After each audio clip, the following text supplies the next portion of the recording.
Nós vamos conhecer a origem de Leonel Brizola e do PTB até chegar a Roberto Jefferson. Começo por contar para quem não sabe que a Segunda Guerra Mundial foi contra os nazifascistas. Sim, alemães e italianos extremistas de esquerda. Isso é redundante, né, pessoal? Bom, os aliados, 23 países liderados pelos Estados Unidos e Inglaterra, lutaram contra Hitler e Mussolini. E Getúlio Vargas estaria com esses dois, não fosse o presidente Roosevelt dos Estados Unidos. O Brasil só declarou guerra contra o eixo Alemanha, Itália e Japão depois que 14 navios brasileiros foram afundados por submarinos alemães, no período de 1940 a 1942. Os últimos ataques navais deixaram mais de 600 mortes, incluindo mulheres e crianças. Formou-se então a tempestade perfeita contra o amor que Getúlio nutria pelos compadres ditadores Hitler e Mussolini. Pressionado pela opinião pública, o ditador Tupiniquim não teve saída, disse sim às forças aliadas. Para mudar de lado, o Brasil ainda pegou milhões de dólares dos americanos para implantar aqui a Companhia Siderúrgica Nacional, em Volta Redonda, no Rio de Janeiro. Para sorte nossa e azar do Getúlio, a vitória dos aliados reforçou a ideia do mundo livre, estados democráticos de verdade. E o Brasil do Estado Novo era tudo, menos uma democracia. O regime era autoritário, centralizador, intervencionista, estatizante, repressor e censor. Era tudo de ruim. Getúlio Vargas criou o DIP, Departamento de Imprensa e Propaganda, nos moldes da propaganda nazi-fascista, para dar ao país uma identidade nacional. O DIP ditava as diretrizes doutrinárias do regime e o combate a qualquer movimento ou pessoa que atrapalhasse os planos de Vargas. Esse é o grande ditador que continua a ser idolatrado, homenageado por políticos que se dizem democratas modernos, como Ciro Gomes, Roberto Jefferson e outros. Não devem conhecer a história para saber que Vargas fechou o Congresso e implantou a Constituição de 1937, que dava a ele poderes absolutos. Vargas, inclusive, extinguiu partidos políticos, tudo sob a tutela dos tenentistas, já com patentes mais altas, para o bem do Brasil. Em 1945, a opinião pública comprou a ideia de redemocratização, defendida por políticos, jornalistas e intelectuais, como Monteiro Lobato, que chegou a ser preso. Tentando resistir, Vargas articulava, só que decidiu nomear o irmão, Benjamin Vargas, para a chefia de polícia da capital, no Rio de Janeiro. Quebrou a corrente. Beijo, era boêmio e frequentava cassinos. Isso desagradou os generais de plantão, que depuseram o presidente e mandaram o caudilho de volta para São Borja, no Rio Grande do Sul. Mas Vargas não era bobo. Antes de cair, mudou as regras do jogo, restabelecendo partidos políticos e criando novos. E um para chamar de seu. Sabe qual era? Olha, pensa bem aí, acertou quem disse PTB, Partido Trabalhista Brasileiro. A sigla era uma das bases do getulismo e aglutinava os trabalhadores urbanos sindicalizados, controlados pelo Ministério do Trabalho. Meu Deus do céu, isso não te lembra nada, não? A história é cíclica, né, pessoal? Também criou o Partido Social Democrático, que era formado pelos interventores dos estados e o alto escalão do governo, a elite do funcionalismo. O mesmo PSD que hoje está na mão do Kassab, ex-prefeito de São Paulo, ex-ministro da Dilma. Bom, mas o PTB era getulismo na veia, criado para a massa trabalhadora, beneficiada com a Carta del Lavoro Brasileira, a CLT. Os comunas odiavam Getúlio porque ele atraiu o proletariado urbano. Nessa época, ainda no curso de engenharia, Leonel Brizola começou a organizar a juventude do PTB no Rio Grande do Sul. Conheceu lá e casou com Neuza Goulart, irmã do João Goulart, que mais tarde seria presidente da República, depois da renúncia do Jango. Fica atento porque tem mais história. A década de 1950 espraiou pelo Brasil a influência esquerdista que já circulava pela América Latina, a partir de Cuba, de Fidel e Che Guevara. Pelo PTB, Jango e Brizola foram eleitos deputados estaduais no Rio Grande do Sul. O discurso populista igual ao de Getúlio deu ao Brizola uma rápida ascensão política. Foi deputado federal, depois prefeito de Porto Alegre, até ser governador dos Gaúchos em 1958. Durante esse período, ele estatizou a Companhia Telefônica, que era uma empresa de capital americano. Jango, afiliado político de Getúlio, também assimilou rápido o discurso comunista. Quando foi secretário de Justiça do Rio Grande do Sul, atuou para melhorar as condições dos presídios e também a qualidade de vida dos presos. Ele também foi ministro do Trabalho do governo de Vargas e mantinha o controle dos sindicatos no momento de insatisfação da classe média.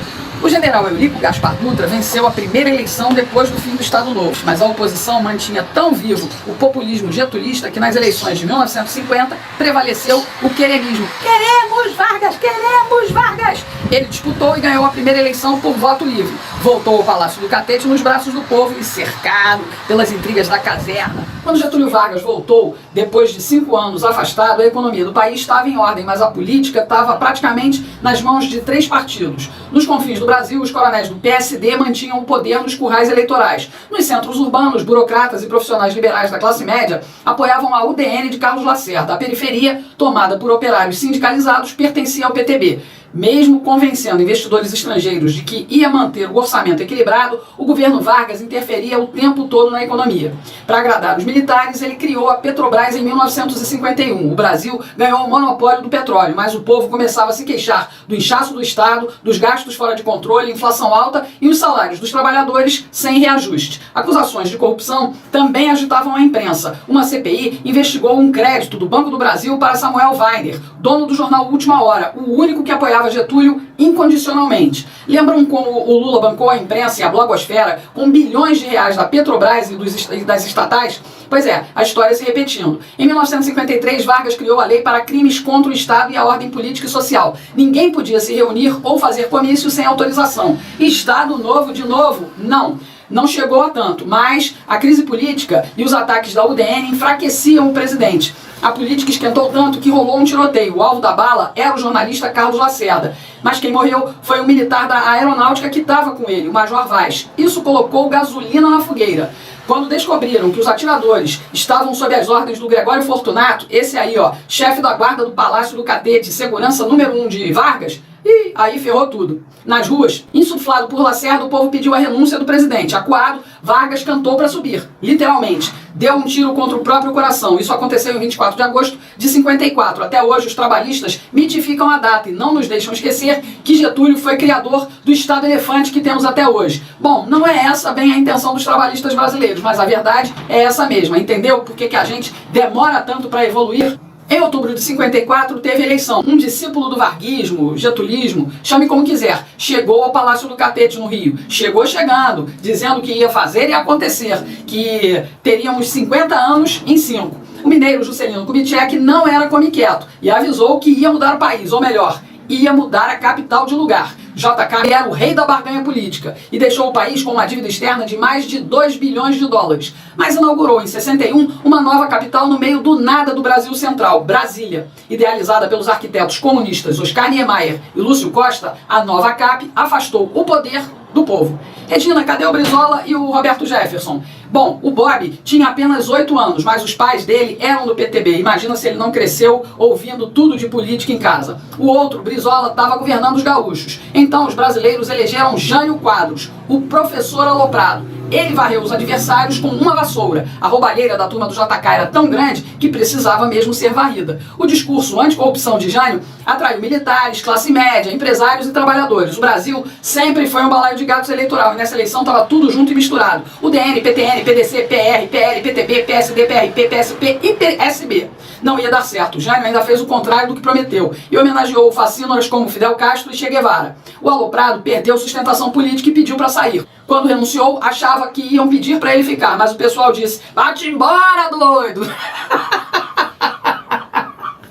João Goulart, afilhado político de Getúlio, era vice-presidente. Por coincidência, também era amiguinho da China. Tanto que estava lá quando o Jânio renunciou. Jango voltou correndo porque tinha gente nas Forças Armadas que não gostava da política de aproximação dele com China, União Soviética e Cuba. Mas tinha um bando de melancia que dava, maior força. Aí entra o Brizola, um marqueteiro de marca maior, mesmo não existindo esse conceito naquela época, tá, pessoal? O Brizola criou a campanha da legalidade, mobilizou forças políticas do Rio Grande do Sul, São Paulo, Paraná, Bahia e Goiás e cooptou militares para garantir a posse do Jango. Para ganhar também a opinião pública, Brizola usou o rádio, uma centena de emissoras de rádio. Antigamente, televisão era artigo de luxo, não tinha grande alcance. O rádio era tipo internet, alcançava todo o país. A campanha da legalidade funcionou e garantiu a posse do presidente João Goulart, mas Jango ganhou um primeiro-ministro. O Congresso implantou o parlamentarismo para controlar o esquerdista. Tancredo Neves, avô do Aécio, era o primeiro-ministro. Para ficar mais perto do cunhadão, Brizola saiu do Rio Grande do Sul e foi para o Rio de Janeiro. Jango e Brizola viviam às turras, mas se uniram para derrotar o parlamentarismo. No plebiscito, ganharam nas urnas com o apoio dos sindicatos. Jango estava dobrando a esquerda, propondo reformas de base para implantar função social da propriedade privada, voto dos analfabetos, medida provisória e intervenção do Estado na economia. Não conseguiu, mas quase 3 décadas depois, nós elegemos esquerdistas para Constituinte e eles conseguiram enfiar tudo isso na nefasta Constituição de 1988. Bom, a base política do presidente estava dividida. De um lado, Santiago Dantas, ministro da Fazenda, queria mudanças graduais. Do outro, Brizola montou a Frente de Mobilização Popular, reivindicando tudo que podia extorquir do cunhadão. Ele não dava trégua para o Jango. Juntou radicais do PTB, UNE, Frente Parlamentar Nacionalista, CGT, Ligas Camponesas e PCdoB. Todos apontavam para a ruptura democrática. O Brasil seguia rápido para tentar virar Cuba. Jango ainda acreditava que podia manter a presidência mesmo com a direita pressionando. O presidente tinha apoio dos sindicatos e de alguns oficiais, como o general Cruel, e militares de baixa patente. Muitos sargentos, aliás, se lançaram candidatos em 62, com um discurso radical da esquerda. Mas o TSE não deu posse aos eleitos.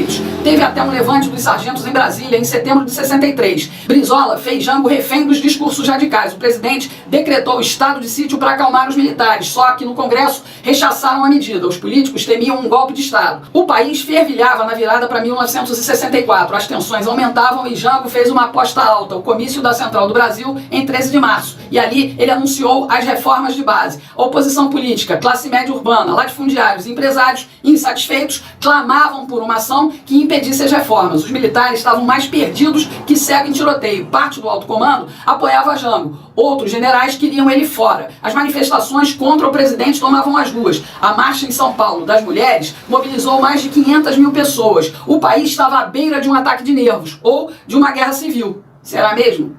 A mobilização popular, o medo da reforma agrária e a quebra da hierarquia militar chegaram num ponto tal que não tinha mais volta. Os milicos legalistas saltaram do trem do Jango e se juntaram aos milicos que queriam Jango fora da presidência. No dia 1º de abril, Jango saiu sem dizer adeus, voou do Rio para Brasília e de lá para Porto Alegre. Lá, o governo ainda encontrou apoio, inclusive dos militares. Brizola aproveitou para insuflar uma resistência, mas sabe como é que é, né? O corporativismo do militar falou mais alto. Quando os militares prenderam o governador de Pernambuco, Miguel Arraes, os generais gaúchos deixaram Jango e Brizola chupando o dedo. Jango foi para o Uruguai, deixando a presidência vaga. Brizola ainda instigou um levante dos suboficiais, mas não rolou. Enquanto isso, a junta militar programava a eleição indireta no Congresso, sem os deputados e senadores que apoiavam Jango. Quem ficou, votou para eleger Castelo Branco. Deram a ele 361 votos. O cearense tirou a farda, vestiu um terno e pôs a faixa presidencial no dia 15 de abril de 1964. Reza a lenda que dias antes, Brizola também pôs um vestido e fugiu para o Uruguai, para onde Jango já tinha ido. Brizola ainda pegou uma grana dos comunistas da União Soviética que bancavam Fidel Castro. O dinheiro era para ser usado na guerrilha em solo brasileiro, mas dizem que Brizola gostava mais de dinheiro do que de trocar tiro. Fidel levou um calote.